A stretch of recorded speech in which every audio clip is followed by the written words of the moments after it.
the new province plays its first match away to Taranaki, a 15-all draw. The first win comes in the third match, a hard-fought 6-0 victory over Manawatu.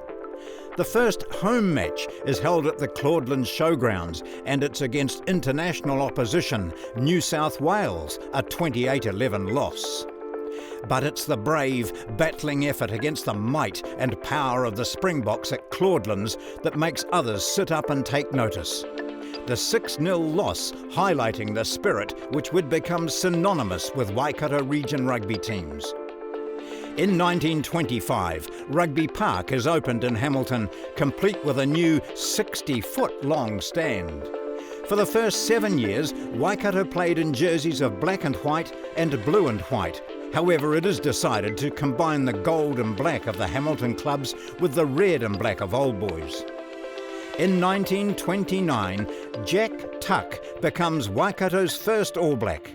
He played halfback, 5/8 and fullback during 6 appearances on the tour to Australia, including 3 tests. Another first comes a year later when Waikato unsuccessfully challenged Canterbury for the Ranfurly Shield. It was also the inaugural trip for any Waikato team to the South Island. 1936 sees the Taupiri, Waipa and Hamilton sub-unions combine to form a club competition, up for grabs, the Stag Trophy. The inaugural winner, Hamilton Old Boys. 2 years later, another Waikato rugby institution comes into existence. The Harlequins Club is formed to help develop young rugby players in the region. But like everything, rugby would come to a halt following the outbreak of World War II. Rugby continued, albeit in a scaled-down form, and things would get back to normal in 1946. Here they come, the Auckland team to meet the Kiwis. Post-war football has begun. An historic moment in 1951. Waikato wins the Ranfurly Shield for the first time, defeating North Auckland 6-3. The team are given a grand welcome on their return home, and Shield fever strikes the region. And from that first tenure emerges the first iteration of what would become an absolute icon of New Zealand sport.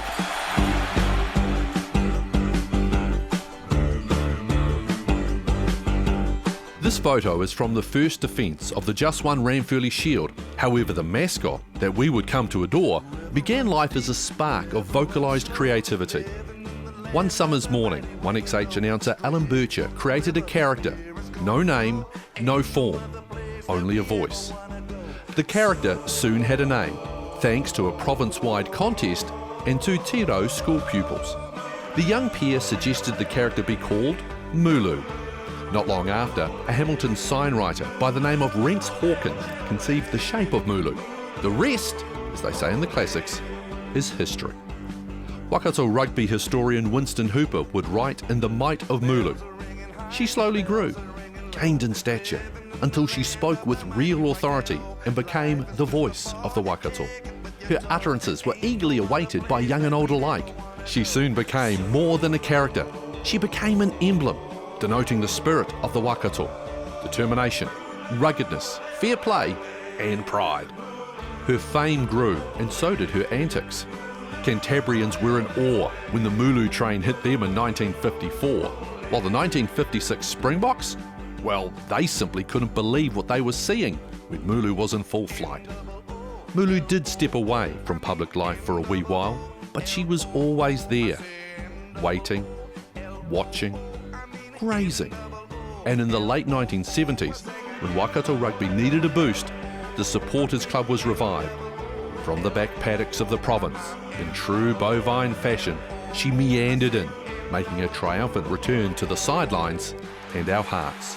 And there she has remained, through the good times, through the bad times, cowbell and hoof, and always ready to cheer on her beloved boys in red, yellow and black. Many have tried to emulate her. Many have tried to duplicate her. All have failed. Because there is only one true iconic mascot in all of New Zealand sport. Mooloo, our Mooloo, the First Lady of Waikato Rugby.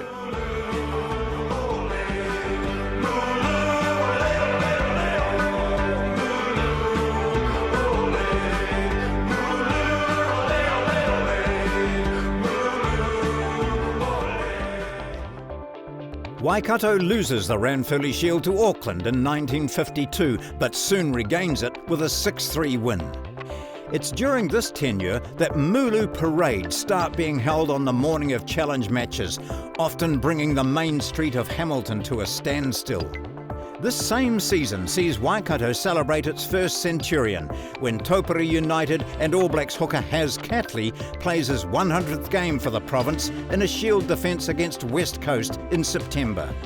Waikato's stature as a rugby province grows and grows, and then in 1956 it is cemented after a famous win over New Zealand's ultimate rugby foe.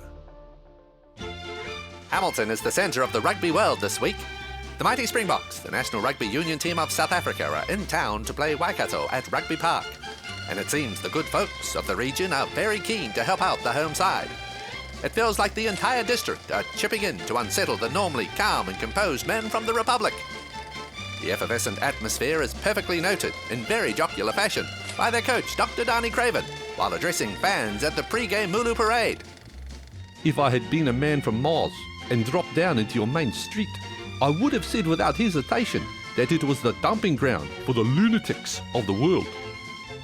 Well, Dr. Craven, those lunatics will be squeezed into Rugby Park this Saturday to cheer on the men wearing red, yellow and black. And so to the game itself. Rugby Park, Hamilton, June 9th, 1956. The South Africans are playing their first match in New Zealand against Waikato. From Reed's pass, over in the corner goes McDonald. Now, from the ranks of country players, appears a young goal-kicking fullback, Don Clark, who helps pile up winning points for Waikato against the Springboks.